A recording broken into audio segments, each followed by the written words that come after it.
She lost her job for helping a stranger. But what Jimmy Butler did next changed her life forever. The clock showed 4:45 when the alarm went off in the small apartment in East Miami. Alicia Moore opened her eyes and, for a brief moment, allowed herself the luxury of wishing for 5 more minutes of sleep. But she knew she couldn't afford that luxury, not when there were bills to pay and dreams to chase. At 24 years old, Alicia already carried on her shoulders the weight of responsibilities that many of her college peers couldn't even imagine. She got up, prepared a quick coffee, and put on the red and yellow uniform that for almost 2 years had defined much of her identity. McDonald's attendant on NW 7th Street, Miami. "Mom, I left your medicine separated in the kitchen," whispered Alicia, poking her head into the room where Monica was still sleeping. Sleep was the only time her mother found relief from the constant pain of rheumatoid arthritis that attacked her mercilessly. The bus route was always the same: 2 buses and 40 minutes of her life every day.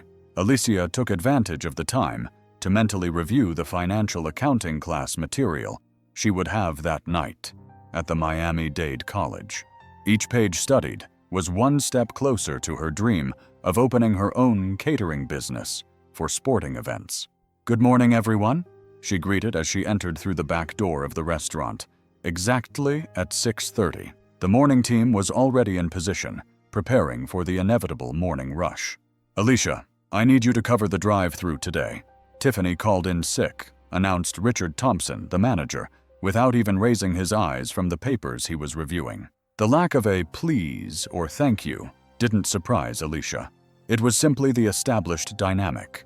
At 12:30, while serving a Big Mac to an irritated customer who was complaining about the delay, Alicia mentally calculated how much she would need to save from her next paycheck to cover the 15% increase in rent. The landlord's letter was still on the kitchen table, a constant reminder that stability was a luxury she didn't possess. "Moore, mandatory meeting after your shift," Richard shouted from the office, interrupting her calculations. The meeting was brief and direct. Richard, with his impeccably ironed corporate blazer, communicated the franchise's new policy: 0 tolerance for unauthorized courtesies. Any employee caught offering free items, even in exceptional circumstances, would be immediately dismissed. "This applies to everyone," he stated, fixing his gaze on Alicia. Everyone on the team knew about her occasional kindnesses to confused elderly people or single mothers with hungry children. It was already night when Alicia finally got home, exhausted after her accounting class. Upon entering her room, the Golden State Warriors poster on the wall was like a window to another world, one where talent and hard work were justly rewarded. Her eyes lingered on the central figure, Jimmy Butler. It wasn't just for his perfect shot that she admired him, but for the work he did off the court, helping communities like hers. Her cell phone vibrated with a message from Richard. "Reminder, tomorrow we'll have intense movement due to the Warriors game. Arrive 15 minutes early." Alicia sighed, putting the phone on the charger. As she fell asleep, she didn't imagine that the next day would bring an encounter that would completely change the course of her life. Thursday morning, in T2I, Miami dawned under a heavy sky that soon broke into a torrential rain. Alicia arrived at McDonald's 20 minutes earlier than requested, her hair damp despite the cheap umbrella that folded with a gust of wind on the way. "You look like a wet cat," joked Miguel, the cook, as they prepared the restaurant for the expected movement. The Warriors' game against the Lakers that night meant a constant flow of hungry fans before the match. Richard moved among the employees, adjusting the Warriors, promotional decorations, and repeating instructions about efficiency. "Remember that any failure today will be especially visible," he warned, looking significantly at Alicia. The afternoon progressed with the usual frantic pace when, around 4 o'clock, the entrance door opened, letting in a blast of cold wind along with a tall man in a hood and dark glasses. Alicia, reorganizing the counter, was the first to notice him. Something in his posture, in the way he walked, seemed strangely familiar. When he approached the counter, keeping his head down and speaking in a contained voice, she immediately recognized that face, despite the attempt at disguise. "How may I help you?" she asked, striving to maintain professional composure before Jimmy Butler, the star who smiled from the poster in her room. "I'm having a small problem," he explained, leaning slightly over the counter. "My car broke down 2 blocks from here. Some electrical problem because of the rain. My cell phone is out of battery, and I forgot my wallet in the car." He hesitated, clearly uncomfortable with the situation. "I just need to make a call to my agent." Without thinking twice, Alicia took her own phone from her pocket. "Use mine. No problem." While Butler made the call away from the counter, he mentioned that he hadn't eaten anything since breakfast and had an important practice coming up. His stomach audibly growled, confirming the story. Alicia quickly looked around. Richard was in his weekly, meeting with the franchise accountant. Quickly, she assembled a sandwich, added a portion of fries and a soda, and handed it to Butler without going through the cash register. "I can't accept this," he protested. "Please, it's the least I can do after everything you do for the community," Alicia insisted. "Just promise you'll do your best in today's game." What Alicia didn't notice were the vigilant eyes of the security cameras. At the exact moment Butler finished eating, profusely thanking her for the help and promising to return to pay, the office door opened violently. "What's going on here?" Richard's voice cut through the air like a blade. Before Alicia could explain, her manager was already beside her, his face red with anger. "Did you just give away food for free after yesterday's explicit warning?" "Sir, the situation is my responsibility," Butler intervened, removing his glasses. "I'm without money at the moment, but I can come back too." "I know who you are," interrupted Richard, momentarily disconcerted by the celebrity's presence. "But rules are for everyone. You," he turned to Alicia, "are fired." "Look, I can pay 10 times the value of this meal right now by phone," insisted Butler. "The policy is clear. No exceptions." Richard extended his hand. "Your badge and cap, please." With trembling hands, Alicia handed over her uniform under the astonished gazes of customers and colleagues. Tears threatened to fall, but she contained them, gathering what remained of her dignity, to walk to the door. The rain continued relentless when she went out into the without an umbrella. Butler tried to follow her, but was immediately recognized by a group of teenagers who began to circle around him, asking for photos and autographs.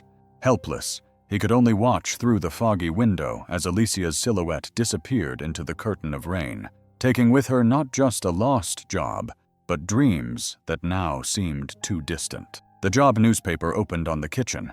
Tables seemed to mock Alicia the next morning. Red circles marked possible vacancies, but none offered the salary she urgently needed. After a sleepless night, her eyes burned, and her mind kept repeating the humiliation of the previous day. The familiar creaking of the floorboards announced Monica's arrival in the visibly painful. "Didn't you go to work today, dear?" asked Monica, frowning when she noticed her daughter was still home. Alicia took a deep breath. "Mom, I was fired yesterday." "Fired? Why?" Monica leaned on the edge of the table. In a controlled voice, Alicia reported the incident, minimizing Butler's presence. It was just a customer who needed help. Monica sat down slowly, taking her daughter's hands in hers. "You did what you thought was right. You always have." "Right doesn't pay bills," replied Alicia, finally letting a tear escape. "How will we pay for your medicine?" "The rent increased. My scholarship will decrease." The silence that followed carried the weight of unspoken possibilities. Monica reducing her medication, Alicia dropping out of college, looking for a second job besides the first one she hadn't even secured yet. The afternoon transformed into a succession of closed doors. In each establishment, the same politely indifferent look, the same, "We'll send an email if there's interest." As she passed by the McDonald's, where she had worked until the day before, Alicia saw her former colleagues moving frantically to attend to the line that was forming. For a moment, she considered going in and begging Richard for a second chance. But pride, perhaps the only thing she still had left, stopped her. At home, the flashing light on the phone indicated several messages. A colleague mentioned that the internet was on fire with the incident, with many criticizing the manager's inflexible stance. Alicia deleted the messages one by one. Virtual solidarity didn't pay the rent. At night, she and Monica sat down to watch the Warriors game, as they had done since her father was still alive. Each appearance of Butler on the screen provoked in Alicia a confused mixture of feelings. She didn't blame the player. He had tried to intervene, but seeing him execute brilliant plays while her own life was falling apart seemed a cruel irony of fate. At the end of the third quarter, Monica fell asleep on the couch, exhausted from the side effects of the medicines. Alicia covered her gently, observing the medication bottles lined up on the table. Looking at her laptop, her study instrument, and only hope for a better future, she made a decision that made her heart ache. She would have to sell it to guarantee the medicine for the next month. Turning off the television after the Warriors' narrow victory, Alicia didn't hear the commentator mention, almost casually, that close sources reported an unusually irritated Steph Butler after an incident at a fast food restaurant that afternoon. The doorbell sounded like an intruder in the quietness of the apartment. It was 9 in the morning, and Alicia had just returned from a dispiriting interview at a diner across town. She was still wearing her only formal blouse and slightly wrinkled black pants, the makeshift uniform for someone seeking employment without having resources for a more suitable wardrobe. Upon opening the door, she came face to face with an African-American man of approximately 40 years old, wearing an impeccable suit and carrying a leather portfolio. "Alicia Moore?" he asked with a contained smile. "Yes. My name is David Harris, Jimmy Butler's personal assistant. Can we talk for a moment?" Alicia remained motionless, trying to process those words. The man extended an envelope with the Golden State Warriors logo. "Mr. Butler was quite disturbed by the incident from the day before yesterday and spent all of yesterday trying to locate you," explained David. "He would like to speak with you personally. There's a car waiting if you can accompany us." "I don't. How did you find me?" "We have our resources," smiled David. "Mr. Butler is quite persistent when he wants to resolve something." Monica appeared in the hallway, supported by her cane, curious about the visitor. After examining the contents of the envelope, an official invitation to visit the Warriors Training Center, she encouraged her daughter. "Go, dear. What do you have to lose?" 30 minutes later, Alicia found herself in an elegant but discreet conference room. Her heart almost stopped when, besides Butler, she saw the owner of the McDonald's franchise where she worked, and a man who was introduced to her as the team's lawyer. "Alicia," Butler stood up to greet her. "I want to apologize for the trouble I caused. It was never my intention to jeopardize your job." "It wasn't your fault," she responded automatically. The franchise owner cleared his throat, clearly uncomfortable. "Ms. Moore, after taking detailed knowledge of the incident and the disproportionality in the application of our policies, I would like to offer your job back." Alicia felt momentary relief. "Actually," he continued, "we would like to promote you to supervisor at our Wynwood unit with a 15% raise. As for Mr. Thompson, he has been temporarily removed for a people management requalification program." Before she could respond, Butler raised his hand. "That's the least they could do, but I have something different in mind." He explained that while researching about her, he discovered her dream of entrepreneurship in the area of food for sporting events. The Butler Foundation is initiating a program to provide nutritious meals to young athletes in underprivileged communities in Miami. "We need someone who understands both food and the social impact we want to create." Alicia could barely breathe as Butler detailed the proposal.